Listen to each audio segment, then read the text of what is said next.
गरीब नमो नमो सतपुरुष को जाका नाम कबीर। सतगुरु चरण की वंदना मेटे भव की पीर। अलख पुरुष की आरती संत करें चितलाए। केसो बणजारा भया काल जाल कटवाए।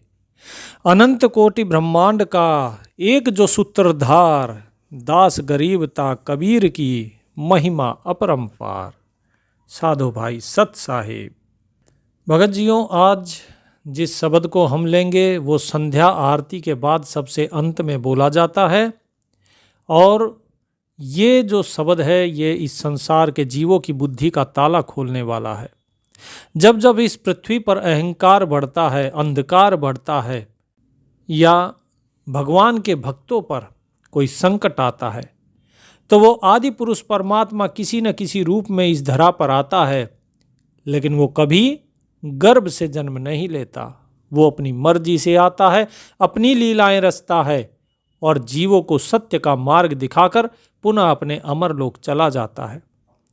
आइए आज महाराज जी के इसी अत्यंत अद्भुत शब्द, गरीबदास महाराज के इस शब्द के एक एक मोती को अपने अंतःकरण में धारण करते हैं और काशी की उस पावन लीला को याद करते हैं जिसमें कबीर साहिब के समय पूरी दुनिया को हिलाकर रख दिया था। तो क्या है वो शब्द कि केसो आया है बणजारा काशी ल्याया माला पारा। 9 लख बोड़ी भरी बिसंभर दिया कबीर भंडारा। धरती ऊपर तंबू ताने चौपड़ के बेजारा। कौन देश से बालद आई ना कहीं बंधा नवारा। अपरंपार पारगति तेरी कित उतरी जलधारा। साहूकार नहीं कोई जाके काशी नगर मझारा। दास गरीब कलप से उतरे आप अलख कर तारा। तो क्या कहा साहिब ने कि केसो आया है बणजारा काशी ल्याया माला पारा। तो सदगुरु गरीबदास जी महाराज इस शब्द की टेक में ही उस विहंगम दृश्य को हमारे सामने रख देते हैं। वे कहते हैं कि केसो आया है बणजारा काशी ल्याया माला पारा। पहले इसके पीछे की ऐतिहासिक जो कथा है उसको समझिए ताकि इस वाणी का मर्म आपके हृदय में सीधा उतर सके। कबीर साहिब जब काशी में जुलाहे की लीला कर रहे थे तो उनके घर पर साधु संतों का जमावड़ा 24 घंटे लगा रहता था। साहिब के घर जो भी आता वो कभी भूखा नहीं जाता। काशी के पाखंडी पंडितों और मुल्लाओं को कबीर साहिब की बढ़ती हुई कीर्ति सहन नहीं हो रही थी। उन्होंने साहिब को बदनाम करने के लिए एक बहुत बड़ा षड्यंत्र रचा। उन्होंने पूरे देश में चारों दिशाओं में कबीर साहिब के नाम से झूठे पत्र भिजवा दिए कि काशी में कबीर दास के यहाँ बहुत बड़ा भंडारा है। जो भी साधु संत सन्यासी राजा या प्रजा वहाँ आएगी उसे रहने की उत्तम व्यवस्था मिलेगी। भोजन में माल पुए और खीर मिलेगी और विदाई के समय एक सोने की मोहर और एक दोहर, दोहर अर्थात जो शाल होती है, कीमती शाल दी जाएगी। हजारों लाखों की संख्या में साधु संत काशी की तरफ चल पड़े और कबीर साहिब तो केवल कपड़ा बुनने की लीला करते थे। उनके घर में तो 2 वक्त का सूखा अनाज भी बमुश्किल होता था। बड़ी मुश्किल से आटा चावल दाल ये थोड़ा बहुत रहता था, उसी में से ही वो संतों साधुओं को खिला देते थे। जब साहिब को पता चला कि लाखों लोग उनके घर भंडारा करने आ रहे हैं तो वो अपनी कुटिया छोड़कर जंगल की तरफ चले गए ताकि मेहमानों को भूखा देखकर जो ग्लानि होगी उससे बचा जा सके। वे परमात्मा हैं, वे सब जानते हैं कि ये काल निरंजन की चाल है। ये कबीर साहिब समझ गए। लेकिन जब भक्त संकट में होता है तो भगवान कैसे चुप रह सकते हैं। कबीर साहिब ने स्वयं केसो बणजारा का रूप धारण किया। अब यहां देखिए, यहां जो कबीर साहिब केसो बणजारे के रूप में आ रहे हैं, यह कौन कबीर साहिब है? कबीर साहिब तो एक ही है, वही स्वयं सत्य पुरुष है, वही स्वयं सतगुरु भी हैं। तो जो सत्य पुरुष का स्वरूप था वो केसो बणजारा बन के आए और जो सतगुरु के स्वरूप थे वो कबीर दास बने। तो साहिब कहते हैं यही चीज कि कबीर साहिब ने स्वयं केसो बणजारे का रूप धारण किया। बणजारे वे होते हैं जो बैलों पर अनाज लाद कर, माल लाद कर एक शहर से दूसरे शहर व्यापार करते हैं। साहिब केसो बणजारा बनकर लाखों बैलों की कतार, जिसे कहते हैं बालद, वो लेकर काशी नगरी में दाखिल हुए। उनके साथ ऐसा अपार माल था, ऐसा अनंत अनाज, घी, शक्कर, कीमती वस्त्र थे जो दुनिया के किसी राजा के पास भी नहीं हो सकते थे। संत गरीबदास जी महाराज कहते हैं कि ये केशव कोई साधारण व्यापारी नहीं था, वो तो स्वयं सृष्टि का मालिक था, जो अपने भक्त कबीर की लाज रखने के लिए आया था। साहिब कहते हैं फिर दूसरी साखी में कि 9 लख बोड़ी भरी बिसंबर, दिया कबीर भंडारा, धरती ऊपर तंबू ताने, चौपड़ के बेजारा। तो अब महाराज उस भंडारे की भव्यता का वर्णन कर रहे हैं जो केशव बंजारे ने दिया। वे कहते हैं 9 लख बोड़ी भरी बिसंभर, दिया कबीर भंडारा। बोड़ी का अर्थ होता है बोरी या टाट का थैला जिसमें अनाज भरा होता है। विसंभर यानी कि विश्व का भरण करने वाला वो परमात्मा जो संपूर्ण विश्व का पेट भरता है। आचार्य गरीबदास महाराज कहते हैं कि 9 लाख बैलों पर बोरिया लाद कर वो विश्वंभर परमात्मा काशी आया। उसने ऐसा विशाल भंडारा दिया कि पूरी काशी नगरी अचंभित रह गई। सोचिए पुण्यात्माओं, 9 लाख बैल, जहां 9 लाख बैल खड़े हो जाएं वहां जमीन छोटी पड़ जाती है। आगे महाराज कहते हैं कि धरती ऊपर तंबू ताने, चौपड़ के बेजारा, कि काशी की धरती पर दूर दूर तक कीमती कपड़े के तंबू, टेंट तान दिए गए। ऐसा लगा जैसे कोई बहुत बड़ा दिव्य नगर रातों रात बस गया हो। चौपड़ के बेजारा, इसका अर्थात है चौपड़ के खेल में खाने बने होते हैं। वैसे ही सुव्यवस्थित तरीके से बाजार और तंबुओं की कतार लगी हुई थी। चौपड़ अर्थात चौसर कहिए, लूडो कहिए, उसमें अलग अलग खाने बने होते हैं। इसी प्रकार से पूरा व्यवस्थित तरीके से तंबुओं की कतार लगी हुई थी और बाजार लगा हुआ था। वहां आने वाले हरेक साधु संत को साक्षात कबीर साहिब दिखाई दे रहे थे, जो स्वयं अपने हाथों से सबको भोजन परोस रहे थे। जो पाखंडी पंडित ये सोचकर खुश हो रहे थे कि कबीर अब बदनाम हो जाएगा, जब उन्होंने ये नज़ारा देखा तो उनकी आंखें फटी की फटी रह गई। वे सोचने लगे इस जुलाहे के पास इतनी दौलत कहां से आ गई कि राजाओं के खजाने भी इसके सामने फीके पड़ गए। साहिब कहते हैं कि कौन देश से बालद आई, ना कहीं बंधा नेवारा, अपरंपार पार गति तेरी, किते उतरी जलधारा। जब ये अद्भुत जो विलक्षण कौतुक दृश्य काशी में हुआ तो वहां के लोग, राजा वीर सिंह बाघेल और सिकंदर लोधी, वे भी आए, आपस में बातें करने लगे। वो पूछने लगे कि कौन देश से बालद आई, ना कहीं बंधा निवारा, अर्थात ये बैलों का जो काफिला है ये किस देश से आया है। पूरे भारतवर्ष में ऐसा कोई व्यापारी नहीं जिसके पास 9 लाख बैल हो, ना कहीं बंधा निवारा, और ना तो इन बैलों को बांधने के लिए कहीं कोई रस्सी या जेवड़ी दिखाई दे रही है, और न ही इनका कोई मालिक या रखवाला समझ में आ रहा है। ये बैल इतने शांत, अनुशासित, जैसे कोई देवदूत हो। आगे महाराज कहते हैं कि अपरंपार पार गति तेरी, किते उतरी जलधारा, कि हे परमात्मा तेरी गति अपरंपार है। तेरी इस लीला को कोई बुद्धिमान से बुद्धिमान व्यक्ति भी समझ नहीं सकता। जैसे गंगा की जलधारा स्वर्ग से उतरकर अचानक पृथ्वी पर आ गई हो और किसी को उसका आदि अंत समझ नहीं आया, वैसे ही ये केशव बंजारे का रूप धरकर आई हुई परमात्मा की कृपा की धारा कहां से उतरी। ये किसी संसारी जीव के बस की बात नहीं।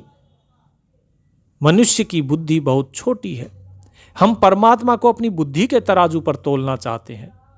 हम सोचते हैं कि जो हमारे लिए असंभव है वो भगवान के लिए भी असंभव होगा, लेकिन संतों की वाणी हमें याद दिलाती है कि जब मालिक अपनी दया करने पर आता है तो वो सूखी धरती पर भी अमृत की नदी बहा देता है। साहूकार नहीं कोई जाके, काशी नगर मझारा।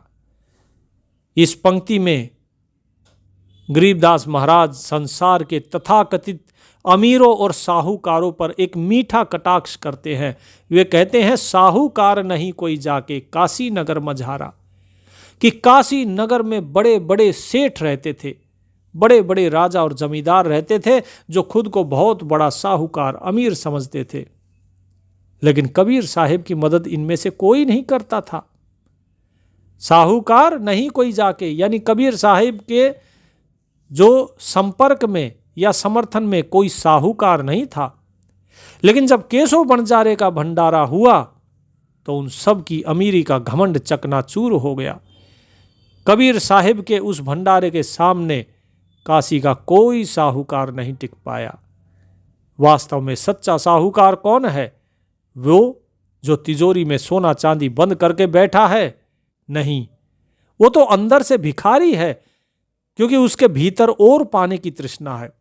सच्चा साहूकार तो वो कबीर साहिब है, वो विशंभर है, जिसके पास नाम का ऐसा अटूट खजाना है कि पूरी सृष्टि को भी बांट दे तो भी उसका खजाना कभी कम नहीं होता। साहिब का वचन भी है कि साईं इतना दीजिए जामे कुटुंब समाए, मैं भी भूखा ना रहूं साधु न भूखा जाए।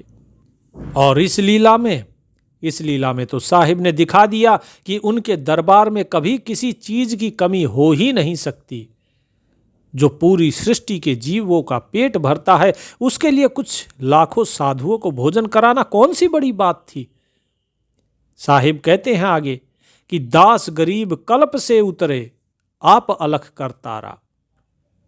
गरीबदास महाराज इस पूरी लीला का रहस्योद्घाटन करते हुए शब्द का समापन करते हैं कि वे कहते हैं कि दास गरीब कल्प से उतरे, आप अलख कर तारा। कि हे संसारी जीवो, तुम जिसे एक साधारण जुलाहा या एक बंजारा समझ रहे हो, वो कोई मामूली इंसान नहीं है। गरीबदास महाराज गवाही देते हैं कि वो तो स्वयं अलख करतारा है, ये अलख पुरुष है, वो अविनाशी परमात्मा ही है, वो सृष्टि का रचयिता स्वयं है। कल्प से उतरे का अर्थ है कि वो अपने परम धाम सतलोक से, जो इस काल के कल्प और युगों के चक्र से बहुत ऊपर है, वहां से उतरकर इस मृत्यु लोक में जीवों का कल्याण करने के लिए आया है। वो समय समय पर अपनी कल्पित सीमाओं को छोड़कर जीव रूप में हमारे बीच में आ बसता है, ताकि हमारा विश्वास जीत सके और हमें काल के जाल से छुड़ा सके। जब भंडारा समाप्त हो गया और साधु संत विदा हो गए, तो केशव बंजारा अपने 9 लाख बैलों के साथ अचानक अंतर्ध्यान हो जाते हैं। जब कबीर साहिब जंगल से वापस अपनी कुटिया में आए, तो भक्तों ने उन्हें बताया कि साहिब आपने तो कमाल कर दिया, इतना बड़ा भंडारा कर दिया। साहिब मुस्कुराए और समझ गए कि ये उनके मालिक सत्य पुरुष ने उनकी लाज रख ली। वास्तव में कबीर साहिब और वो अलख करतार 2 नहीं, एक ही हैं। तो प्यारी साध संगत जी, गरीबदास महाराज इस पावन शब्द से हमें अपने जीवन के लिए बहुत गहरे व्यवहारिक और आध्यात्मिक संदेश देते हैं। पहला संदेश कि परमात्मा पर पूर्ण भरोसा। यदि हम सत्य के मार्ग पे चल रहे हैं, यदि हमारा इरादा नेक है, तो दुनिया चाहे जितने षड्यंत्र रच ले, हमारा बाल भी बाका नहीं हो सकता। कबीर साहिब स्वयं केशव बंजारा बनकर हमारी लाज रखने के लिए आएंगे। देखिए, जिस जिस भगत ने विश्वास किया उसका कभी अहित नहीं हुआ। धन्ना भगत ने कंकर बोई, उसका खेत पूरा लहला उठा। प्रहलाद ने विश्वास किया तो होलिका जल गई, जिसे ब्रह्मा का वरदान प्राप्त था, वो वरदान ही उसे भस्म कर बैठा, लेकिन प्रहलाद को कुछ नहीं हुआ। कबीर साहिब तो खैर स्वयं सतगुरु थे, वो तो स्वयं परमात्मा ही थे, उनकी तो हम बात नहीं करेंगे। लेकिन जो और भक्त थे, उनके विश्वास को देखिए। सबरी का विश्वास था, लोग कहते थे कि अरे पगली, तू तो पागल हो गई है, कौन आएगा तेरा राम? कभी आया आज तक जो अब आएगा? वो नहीं आएगा, बूढ़ी हो गई तू। लेकिन उसका विश्वास इतना था कि अंत में श्री राम आए। तो भगत जियों, किसी को भी देख लीजिए, किसी भी भक्त को, जिसने विश्वास किया उसका कभी अहित नहीं हुआ, चाहे फिर वो कोई भी हो।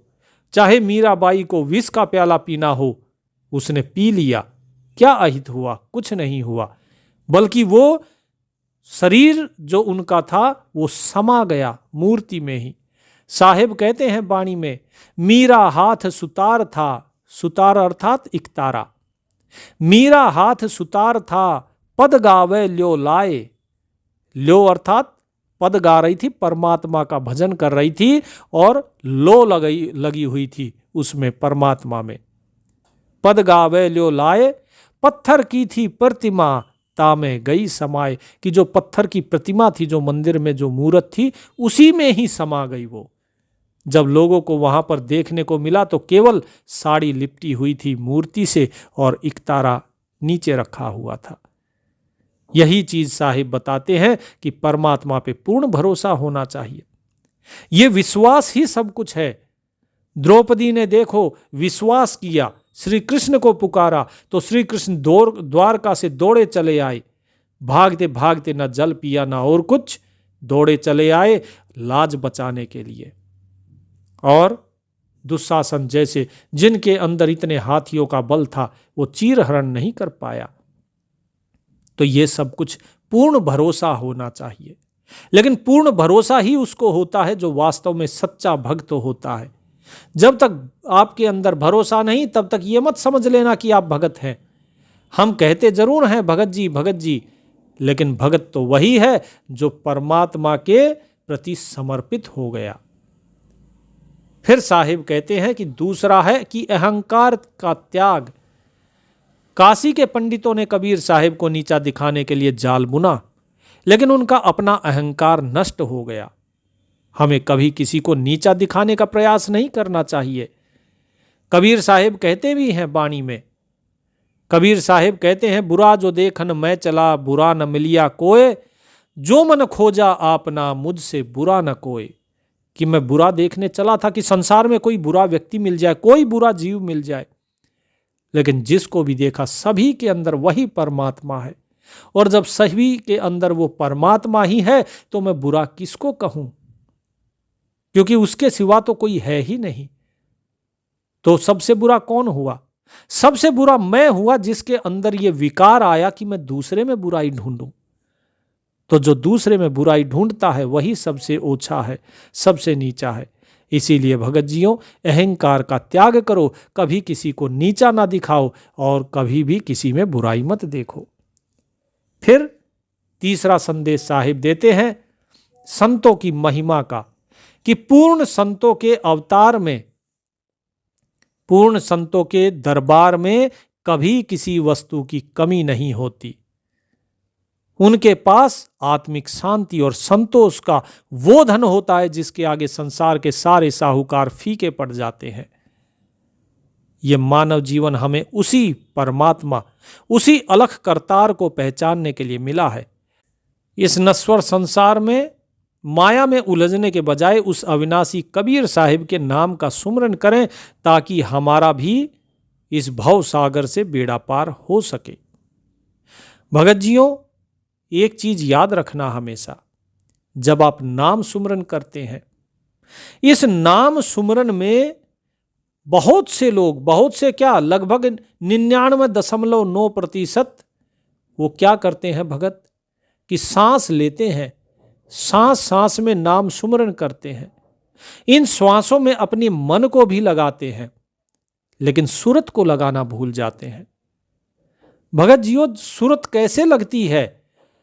सुरत जब लगती है तो आपका ध्यान संसार से हट जाता है। आप आंखें खुली रखते हो तो भी आपका ध्यान संसार से हट जाता है। अपनी सुरत को वहीं पर बना के रखो। जो नाम लिया जा रहा है उस नाम पर ही अपनी सुरत को बना के रखो, उससे इधर उधर ना होने दो। जो कबीर साहिब ने कहा कि तन थिर मन थिर पवन थिर, सुरत निरत थिर होए, कि तन तो स्थिर हो गया, मन स्थिर हो गया, पवन स्थिर हो गई, यानी कि श्वासें तो स्थिरता से चल ही रही हैं, उनमें कोई दिक्कत नहीं है, लेकिन सुरत भी स्थिर होनी चाहिए, निरत भी स्थिर होनी चाहिए। निरत तो बाद में लगेगी, निरत तब लगती है जब सार शब्द प्रकट होता है, और जैसे ही सार शब्द प्रकट होता है, निरत एकदम से संसार से हटके और परमात्मा में लग जाती है। तब तक सुरत को लगा कर रखना है। तो इस सूरत को स्थिर करना है वहां, कि जब आप बोल रहे हो तब भी ध्यान, जैसे आप प्रेम करते हो किसी से, हमेशा उसका ध्यान रहता है आपको, एक पल के लिए भी आप उसे भूलते नहीं हैं, आपके मन में उससे मिलने की तड़प रहती है। आप घर का सारा काम करते हो, सब कुछ करते हो, लेकिन ललक रहती है उसी से मिलने की।